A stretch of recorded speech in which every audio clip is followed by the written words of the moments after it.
Hello दोस्तों, economics idea के YouTube channel में आपका स्वागत है। आज के वीडियो में हम लोग नॉन टैरिफ बैरियर के बारे में पढ़ेंगे, यानी कि गैर प्रशुल्क अवरोध होता क्या है और इसके प्रकार क्या है। ठीक, तो गैर प्रशुल्क अवरोध है, यानी कि नाम से ही आप लोग जान रहे हैं गैर प्रशुल्क, यानी कि यहाँ पे प्रशुल्क की बात नहीं की है। प्रशुल्क के अलावा जो भी हमारे पास उपाय हैं जिसके द्वारा आयातों को क्या किया जा सकता है, कंट्रोल या कम किया जाता है, और घरेलू उद्योगों को क्या किया जाता है, संरक्षण प्रदान किया जाता है। ठीक, घरेलू उद्योगों को संरक्षण प्रदान किया जाता है। तो यही हमारा क्या है, नॉन टैरिफ बैरियर। देखिए, हम लोग देखें गैर प्रशुल्क अवरोध, प्रशुल्कों के अलावा यानी कि टैरिफ के अलावा प्रशासनिक उपाय है जिससे व्यापार घरेलू वस्तुओं के पक्ष में और विदेशी वस्तुओं के विपक्ष में होता है। तो कहने का मतलब है कि घरेलू वस्तुओं के पक्ष में कहने का मतलब है कि आयात जो है, आयात कम होता है, आयात यानी कि हतोत्साहित होता है, कम होता है, और निर्यात को क्या होता है, बढ़ावा मिलता है, निर्यात को बढ़ावा मिलता है। ठीक, तो नॉन टैरिफ बैरियर यही है, यानी कि गैर प्रशुल्क अवरोध प्रशुल्क के अलावा कुछ प्रशासनिक उपाय है। चलिए अब हम लोग नेक्स्ट देखते हैं, इसका वर्गीकरण किया गया है। देखिए, पहला है मात्रात्मक व्यापार अवरोध। मात्रात्मक व्यापार अवरोध, इसके अंतर्गत आयात अभ्यंश, प्रशुल्क अभ्यंश, स्वैच्छिक निर्यात रुकावटें, सुव्यवस्थित विपणन व्यवस्था आदि सम्मिलित किए जाते हैं। ये हमारा क्या था, मात्रात्मक व्यापार अवरोध। अब देखिए सेकंड है राजकोषीय उपाय। इसके अंतर्गत जो है निर्यात अथवा आयात उत्पादन सब्सिडी, निर्यात ऋण सब्सिडी, निर्यात पर कर राहत और प्रतिकार शुल्क भी इसमें क्या है, शामिल होते हैं, ये राजकोषीय उपाय में। नेक्स्ट हम लोग का है प्रशासनिक, प्रमाणिक एवं विनियमन उपाय। प्रशासनिक, प्रमाणिक तथा विनियमन उपाय, इसके अंतर्गत जो है स्वास्थ्य, आरोग्य तथा सुरक्षा विनियम, आरोग्य तथा सुरक्षा विनियम, पर्यावरण प्रदूषण नियंत्रण, मार्किंग तथा पैकेजिंग आवश्यकताएं, सरकारी व्यापार एवं एकाधिकार आदि आते हैं। चलिए अब हम लोग कुछ महत्वपूर्ण जो है गैर प्रशुल्क अवरोध के प्रकार हैं, उनको हम लोग एक एक करके विस्तार पूर्वक समझेंगे। देखिए, पहला मेरा आता है गैर प्रशुल्क अवरोध में आयात कोटा। क्या आता है, आयात कोटा। इसके अंतर्गत जो है, इसके अंतर्गत क्या है कि आयात कोटा जो है प्रशुल्क के विकल्प के रूप में प्रयोग किया जाता है, प्रशुल्क के विकल्प के रूप में प्रयोग किया जाता है। इसके अंतर्गत जो है प्रायः एक वर्ष के लिए मूल्य तथा परिमाण में एक वस्तु की स्थिर मात्रा को देश के अंदर आने की आज्ञा दी जाती है। यानी कि कोटा के अंतर्गत जो है एक कोटा निर्धारित किया जाता है। ठीक, यह या तो वस्तु की मात्रा के आधार पर होगा, मात्रा, ठीक, यानी परिमाण के आधार पर, या उसके मूल्य के आधार पर। तो एक वर्ष के दौरान जो है वस्तु की निश्चित एक मात्रा निर्धारित कर दी जाती है या उसका मूल्य निर्धारित की जाती है, और उतनी ही मात्रा में क्या होता है कि आयात होता है, आयात होता है। तो यही आपका है, क्या है, कोटा। यही आपका हो गया आयात कोटा। ठीक, आयात कोटा। और ये क्या है आपका, आयात कोटा जो है आयात को सीमित करने का एक क्या है, प्रत्यक्ष तरीका है।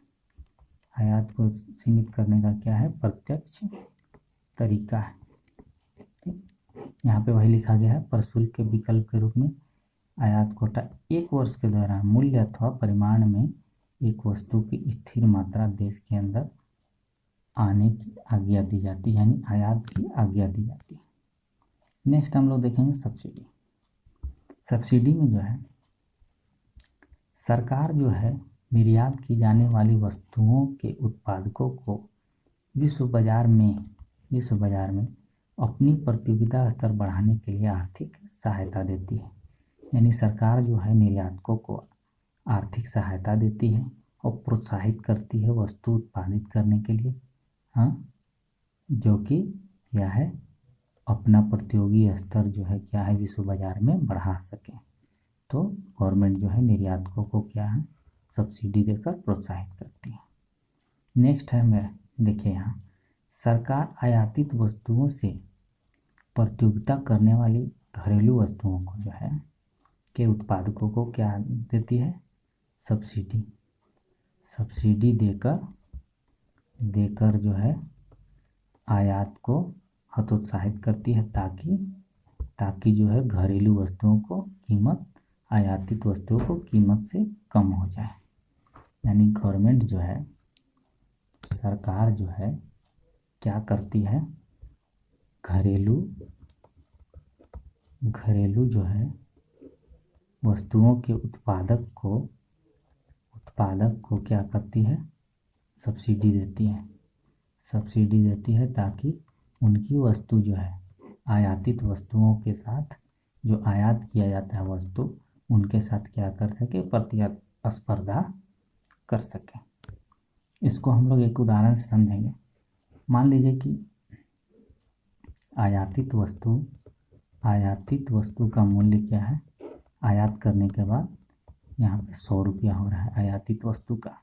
कोई ए वस्तु है आयातित 100 रुपया है और यहाँ पे घरेलू वस्तु है सेम वस्तु जो है घरेलू उसका मूल्य जो है यहाँ पे 110 रुपया है।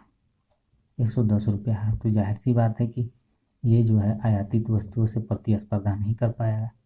तो सरकार जो है घरेलू उत्पादक होते हैं उनको क्या देती है सब्सिडी देती है। मान लीजिए कि सब्सिडी को 20 रुपया दी तो वस्तु का मूल्य जो है 90 रुपया हो जाएगा। तो वस्तु का मूल्य जो है आयातित वस्तु के मूल्य से कम हो गया जिसके परिणाम स्वरूप अब जो है घरेलू वस्तु आयातित वस्तुओं की प्रतिस्पर्धा आसानी से कर सकती है और इस सस्ती वस्तुओं की मांग जो है लोग करेंगे। चलिए अब हम लोग नेक्स्ट देखते हैं आयात लाइसेंसिंग प्रक्रिया। आयात लाइसेंसिंग प्रक्रिया के तहत जो है सिंपल सी बात है कि गवर्नमेंट जो है जटिल एवं महंगी आयात लाइसेंसिंग प्रक्रिया अपनाती है और क्या करती है कि आयातों को कंट्रोल करती है कम करती है। ठीक, अब हम लोग नेक्स्ट देखेंगे तकनीकी बाधाएं के अंतर्गत जो है कई देश जो है विशेषकर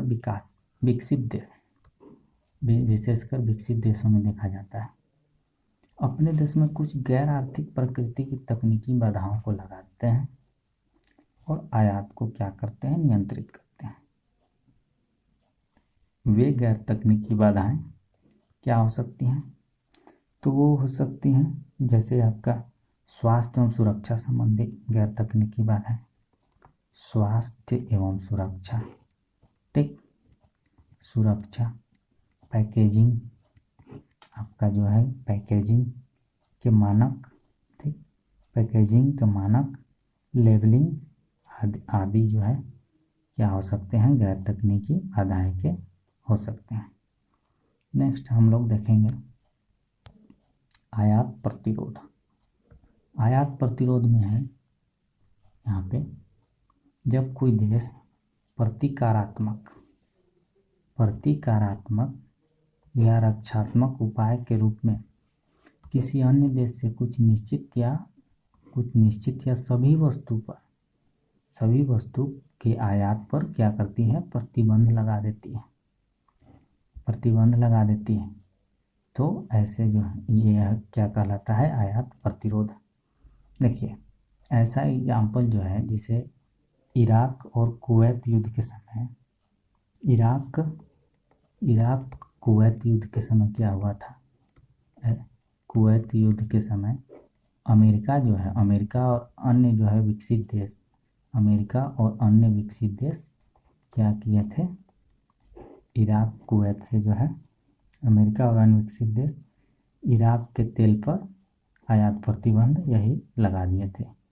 इराक पे जो है इराक के तेल आयात पर ये जो है आयात प्रतिरोध लगा दिए थे। ठीक, तो ये क्या होता है? प्रतिकारात्मक या रक्षात्मक उपाय के रूप में जो है देश क्या करते हैं? आयातों पर प्रतिबंध लगा देते हैं। चलिए नेक्स्ट हम लोग देखते हैं स्वैच्छिक निर्यात रुकावटें।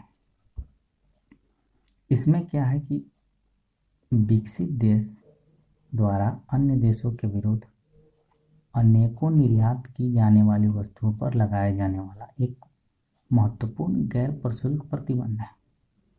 तो इसमें क्या किया जाता है कि आयातकर्ता देश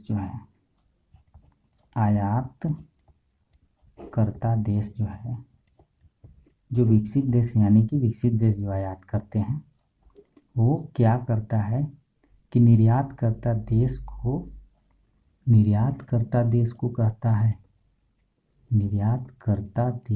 कहता है कि वो निर्यातों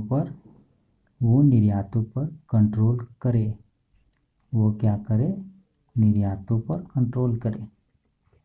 यानी कि आपका जो है आयातकर्ता देश जो है खुद से कंट्रोल नहीं करता है।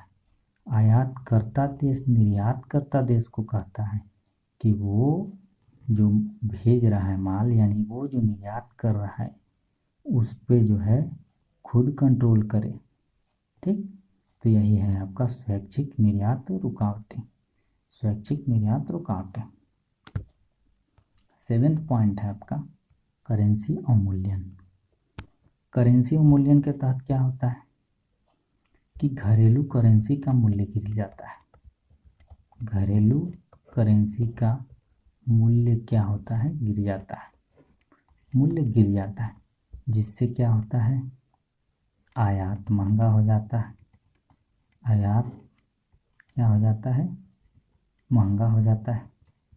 ठीक, आयात महंगा हो जाता है और निर्यात सस्ता हो जाता है। आयात महंगा हो जाता है, निर्यात सस्ता हो जाता है। ठीक, तो इससे भी क्या होता है? आयात पे कंट्रोल होता है। और क्या होता है? अवमूल्यन से लाभ तभी होगा जब अन्य देश अपनी करेंसी का अवमूल्यन ना करें। अन्य देश जो है अपनी करेंसी का अवमूल्यन ना करें, तभी जो है अवमूल्यन करने वाले देश को क्या होगा? लाभ होगा। अब हम लोग नेक्स्ट देखते हैं विनिमय नियंत्रण। देखिए, विनिमय नियंत्रण में है अंतर्राष्ट्रीय व्यापार तथा भुगतान को नियंत्रित करने के लिए एक महत्वपूर्ण युक्ति है विनिमय नियंत्रण। सरकार जो है विदेशी प्राप्तियों तथा भुगतान को क्या करती है? विदेशी जो है प्राप्तियों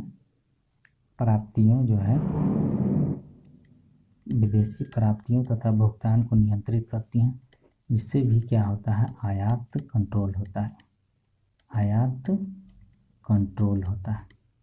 ठीक, आयात कंट्रोल होता है।